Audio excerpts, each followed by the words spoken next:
Barri jijjiiramaa hanga ammaatti hojiiwwan biiroolee naannoo fi magaalaa Shaggariin hojjetaman fayyadamummaa uummata naannichaa mirkaneessan bifa agarsiisan qindeessummaa biiroo koominikeeshinii Oromiyaan tibbana bakka ministeerri koominikeeshinii federaalaa Dr. Naggasaa Tulluu aangawoonni naannoo fi hirmaattonni sagantichaa argamanitti Finfinnee giddugala aadaa Oromootti daawwiif dhiyaataniiru. Agarsiisichis aangawoota olaanoo federaalaaf naannoo akkasumas hojjettootaa fi kutaalee hawaasaa garaagaraan daawwatameera. Agarsiisni kunis hojiiwwan mala waggaa 7 hojjetamaniin bu'aa argame kan ifoomsu hojii fakkeenyummaa biyyaaf galtee ta'uu qabudha. Koominikeeshinii Oromiyaa akkaataa kanaan ragaa jiru qindeessuudhaan seektaroota qindeessee seektaroonni waan hojjetan akka dhiyeessaniif carraa waggaa lammaffaatiif akkasitti uumuun isaa ergama isaa keessatti hojii hojjetaman iftoomina uumuudhaan uummataaf balballoomsuun hojii hojjetame keessaa isa tokko waan ta'eef hojiin qindaa'ee dhiyaate kun hojii akka naannoo keenyaatitti waggoottan 7 dabarsine keessaafuu barii jijjiiramarraa kaasee hojjetame kan itti dhiyaate waan ta'eef hojii kanaanis hojiiwwan gurguddoo mootummaa naannoo keenyaa hojjetan naannoorra dabree biyyaaf hojii fakkeenya ta'uu danda'u kan ittiin dhiyaachaa turanidha. Keessaafuu qonnaa yoo fudhanne qonni kaleessa hirkattummaa roobaa irratti oomishni keenya hirkattummaa roobaa irratti ture sana hirkattummaa roobaa jalaa bahee bishaan qabnu cimmisuudhaan humna jiru hunda fayyadamuudhaan qabeenya qabnu qindeessuun uummata keenya qindeessuudhaan hubachiisuudhaan hojiin hojjetameen hanga alargiitti oomishni keenya akka deemuu fi maqaan biyyattiin keenya kaleessa ittiin beekamtu akka jijjiiramuu fi mataa biyyattii teenyaa kan ol qabachiise ta'uusaa kan agarsiisa kanaanis kan dhiyaate jechuudha. Biirooleen tokko tokkos bu'aawwanii fi ragaa imala waggaa 7 mul'isan daawwachiisaniiru. Siistemni ittiin ganamaa ture rakkoo ture. Haa ta'uutii keessumaatti jijjiirama kanaan asitti biiroo lafa Oromiyaa riifoormii gurguddaa qopheessee bulchiinsi lafaa keessumaatu sirnaan akka inni hoogganamuu qabu, siistemaan akka inni hoogganamuu qabu, dijitaalaan akka inni hoogganamuu qabu hojiiwwan guddaa hojjetee jira jechuudha.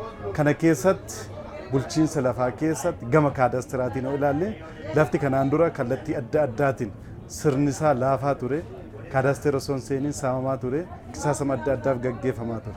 Keessumaatti jijjiirama kana asitti kaadastira diriirsuun kaadastira baadiyyaa magaalaa jedhee bakka lamatti qooduun sirnaan akka inni hoogganamu ta'ee jira jechuudha. Kana keessatti kaadastira inni guddaan qisaasama lafaa hambisuu keessatti, saamicha lafaa hambisuu keessatti mirga abbaa qabiyyummaa itti uume hawaasni daran tajaajila guddaa akka inni argatu taasisuu keessatti hojii guddaa taasisaa ture jechuudha. Bu'aa kana keessattis mirga abbaa qabiyyummaan itti uumame abbaan qabiyyee isaa beekee qabiyyee isaa baree lafti kun kan kooti kan jedhu sana baree itti fayyadamaa jira jechuudha. Afaanichi afaan saayinsii fi teekinooloojii gochuurra darbee afaan guddaa akka addunyaatti dorgomaa akka ta'uuf hojiiwwan bal'aa hojjechaa jira jechuudha. Gama biraatiin gama seenaatiin immoo seenaan kanaan dura dogoggoramee barreeffame irratti seenaa dogoggoraa barreessuu irratti hojiiwwan bal'aa jiru. Seenaa dogoggoraa barreessuun dabalatee immoo seenaawwan biraa sakatta'uudhaan haaraa sakatta'uudhaan seenaa irratti hojiiwwan qorannoo bal'aan hojjetamaa jira jechuudha. Aadaa irrattis akkasuma aadaan uummata Oromoo maalirra jira kan jedhu aadaa irrattis hojiiwwan bal'aa hojjechaa jira.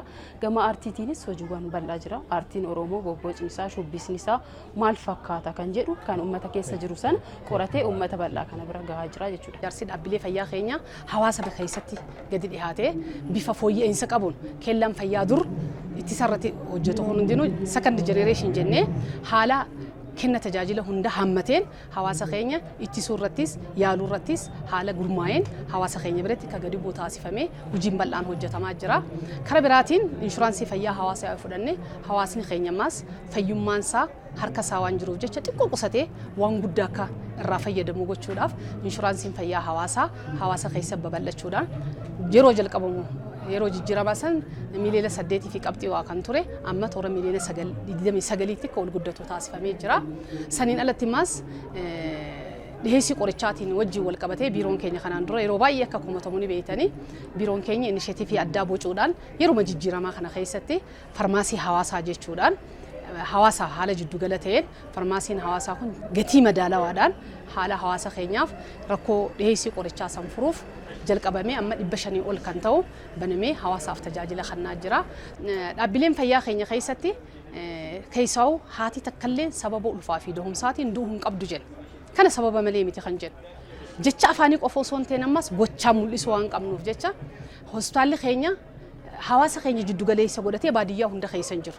Dhaabbileen fayyaa keenya immoo aanota hundarra gadi bu'anii hanga gadiittis waan jiraniif jecha sagantaan baqaqsanii hawwan deessisuu kun tajaajila isaa kana gama baafota fayyaatti gadi buufnee buufataaleen fayyaa haadholee tana sababa ciniinsuutiin hoggaa ciniinsuun isaanii danqame tooftaa baqaqsanii yaaluutiin tajaajilli kun gadi bu'ee jira jecha.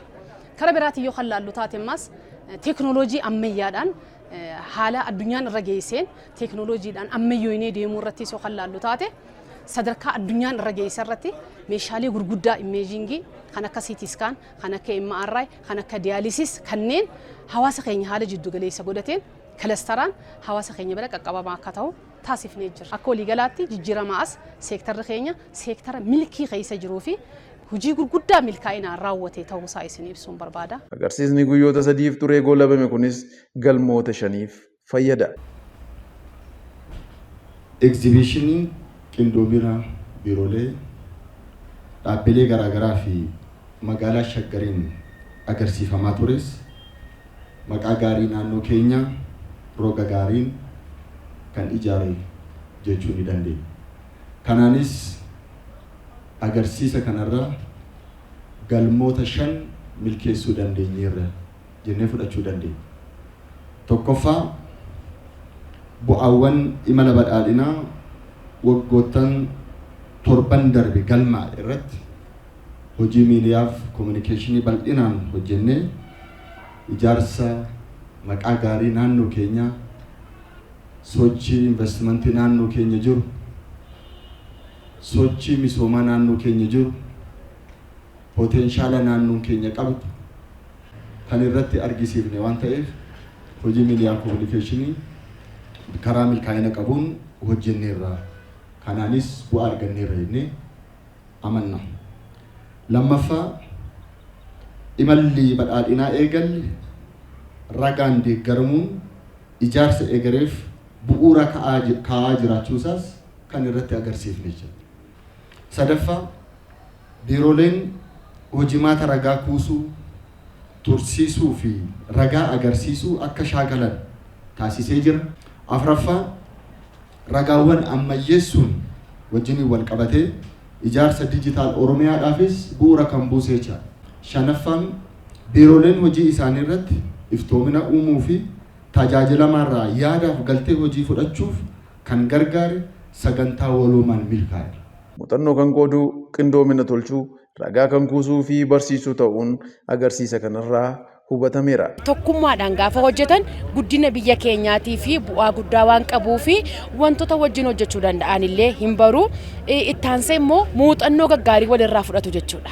Wantoota akka moodelaatti biiroon tokko hojjete biiroon kaan immoo gama biraadhaan wanta irratti hojjetu qaba. Muuxannoo hojii wal jijjiiruudhaaf tokkummaa walii cimsuudhaaf ga'ee fi aangoo mana hojiiwwanii adda addaa illee baruudhaaf faayidaa guddaa qaba jedhee yaada. Kanaaf muuxannoon akkasii kun sadarkaa hundatti illee babal'atee gara fuulduraatti yoo itti fufe faayidaa guddaa qaba. Sababni isaa aadaa ragaa kuusuuf qindeessuu dhaloota biraatiif dabarsuuf illee waan barbaachisaa waan ta'eef dhimma kanarratti biiroon kominikeeshinii Oromiyaa illee akkuma jalqabe kana marsaatiin itti fufee kana caalaa bareechaa miidhagsaa ulfaatina isaa guddina isaa ol dabalaa yoo deeme gaariidha. Egaan daawwattoota keenya jijjiiramaas imala waggaa 7 Oromiyaan eessaa garamitti kan jedhu qophii keenya irraa ni hubatu jenneeti yaanna. Kanaaf jijjiiramaa argame tumsaan dhaamsa qophii keenyaati. Horaa bulaa.